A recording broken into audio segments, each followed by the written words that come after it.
All right, we're back. Let's do our calls of the day. Roth Capital, they upgrade Tesla Bryn to a buy from neutral. They say, quote, the world's changed. Target goes to 380.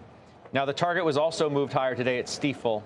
On that notion, though, that the world's changed, I don't think you need to be a rocket scientist to figure out how the world has changed in their eyes, because it's changed in many eyes. And the stock has had an incredible move since the election. Yeah. Is it sustainable? Is there, has the world changed enough that the trajectory of this stock is just continued to be straight up to the right? I don't know how to assess it. Yeah. I don't know. You own it. If I go back to the, was it We Robot Day, and then that date and time, and what's changed since then? Really nothing's changed except Trump won and Elon supported Trump. And then you have like the two most powerful people in the world that are besties. And so I think that clearly the stock has had a huge halo effect from that. I mean, I think longer term, right? But I think that's a big part of the narrative. So I'm not sure which one had a sell on it before that went from 85 to 285 or what have you, the guy that was bearish forever. But I think a lot of people don't want to be in the crosshairs of the two biggest tweeters in the world. And if you're negative on the stock and you have a sell price of 85, I just think you're missing not only the narrative, but where the price has been. Can I ask you a question? Term, you need to see, yeah. Let me ask you a question real quick. I'm sorry to interrupt you. Because you said it's a big part of the narrative, right? The these besties, right? Yeah. Is that the whole narrative that's gotten the stock from Election Day until now and has this, the world has changed dynamic behind it? I'm not sure. I think that less regulation, people will say that, but really I think for autonomous driving, that wasn't Tesla's issue at the point. They need to get their own comfort around their FSD. So I think it's definitely part of the narrative.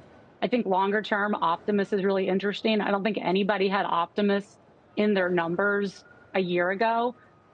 So we'll see. I mean, the stock has huge call premium. So, I mean, if you're going to go into the stock today, I would highly recommend selling calls because you can get some massive premium, because I think it will be a volatile ride, because when their numbers come out in January, they need to deliver. And I think historically, where Elon has always been, I think, correct long-term, in the short term, we're not going to get a cyber cap next year. They said that's 2026. And so I think at some point next year, we'll get a 3. But to me right now, there's this big halo between Trump and Elon. And I think that will continue until it doesn't.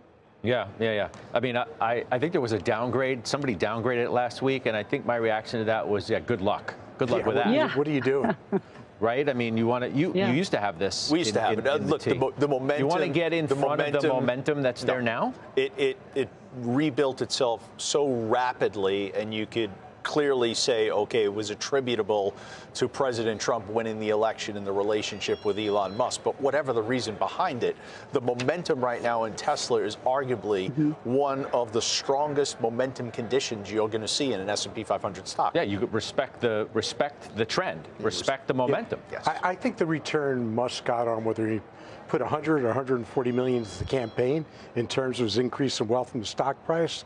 Man, I don't know if anybody's ever had that kind of performance. It's the greatest ROI ever. Without a doubt, without a doubt. And as Bryn and I went at it earlier this year on Tesla, and I think I won for about 2 seconds in terms of the short, which obviously I quickly covered because I know too many shorts have been put out of business on Tesla. But she's been dead right on it. They still have to deliver at some point. I mean, robo-taxis, unproven, still don't know the launch date. Full autonomous driving, well, I think that's much closer now when they have an ability essentially to rewrite the rules to accommodate that. So momentum will continue. All right, you want to give me something on Block, Joe? Best idea at Bernstein today. The target goes to 120 from 90. They stay outperform on it. Underappreciated long-term optionality from Bitcoin. People that pay attention to fundamentals, they're not going to appreciate what I'm about to say, but the market is becoming so much more oriented towards technicals and algorithms. We earlier in the year bought this name, and we bought it purely on momentum. It's not as if the fundamentals are there. And now the analyst community is coming around. They're raising price targets. 12-month price target, and this is $92. Well, what do you mean the fundamental? It's not like the fundamentals. The fundamentals you could say the world's changed also for the Bitcoin outlook. Okay. So if part of the positive thesis going forward is related to that, then the fundamentals have changed. And that's perception, which is Isn't that reality? Perception, which is reflected in momentum. Reality is, I look at this company, what's the revenue growth over the last 3 years? 36%. What was the revenue growth in the last quarter? 9%. What was the revenue growth in the last 4 quarters? 12%. So the revenue is actually declining. I know, we're talking about where the puck was or where it's going. Re-acceleration. I want to see a re-acceleration in the revenue growth if I'm going to say, okay, I've got the fundamental condition now contributing to what is clearly a purely positive momentum condition. All right.